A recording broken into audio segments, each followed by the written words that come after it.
Bonjour, bonsoir à tous et bienvenue dans cette nouvelle vidéo. Vous savez, je suis pas spécialement en avance sur mon planning de l'année, mais je me suis dit qu'il y avait quand même moyen de caser une petite vidéo bonus comme ça, donc là, voilà, j'ai eu l'idée hier, et si je faisais une tier list des couleurs des Grenagarde. Voilà, je pense que ça va être le seul et unique épisode des tier list qui va être en dessous des 5 minutes.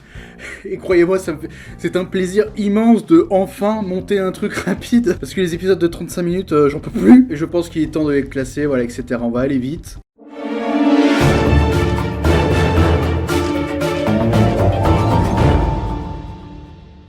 La couleur rouge. Alors visible dans Jack 2, c'est la couleur de base des Grenagarde qui reprend les couleurs du Baron Praxis. C'est une armée qui ressemble à celle des Stormtroopers, c'est-à-dire ils sont déshumanisés, ils portent un masque qui camoufle leur visage. La couleur rouge est assez importante parce qu'elle est liée au nazisme, aux communistes et de diverses dictatures partout à travers le monde et l'histoire. Donc avoir choisi cette couleur pour définir Praxis et les Grenagarde est plutôt intelligent et je les trouve plutôt classe comme ça. Donc pour moi c'est un A.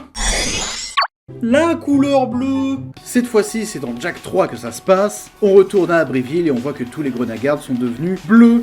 Donc, sous-entendu, ils sont devenus gentils. Parce que le bleu dans l'inconscient collectif, c'est la couleur de la police. C'est la couleur de l'ordre. Le rouge, c'est agressif. Le bleu, c'est la nuit, c'est l'eau, c'est un peu plus calme. Bon, ça, c'est en théorie, hein. On a bien vu en France que les gens qui se revendiquaient de la couleur bleue, c'est peut-être pas les plus gentils et les plus calmes. Vous voyez ce que je veux dire ? On n'a pas d'unité ouvrière, désolé, on y va. Et je trouve que c'est un choix plutôt pertinent, ils sont plutôt classe comme ça, donc là aussi, c'est un A. La couleur jaune. Visible dans Jack 2, c'est censé être des Grenagarde supérieurs, entre guillemets, mais en réalité ils sont aussi pourris que les rouges. On va se demander pourquoi est-ce qu'ils ont fait une démarcation dans la couleur. Et franchement, point de vue historique, le jaune, y a pas grand chose à dire, je trouve. Bon, on retrouve un peu le code couleur des communistes, de certaines dictatures, etc.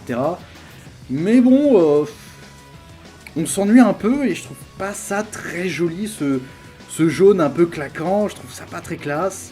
Ça tranche même avec le code couleur de la série, je trouve. On dirait le méchant dans Flash, là. J'ai oublié son nom. C'est pas Reverso, un truc comme ça. Non, c'est Bizarro. Non, Bizarro, c'est Superman. Enfin non, c'est pas... Oh là là, c'est catastrophique, c'est pas ça. Enfin bref.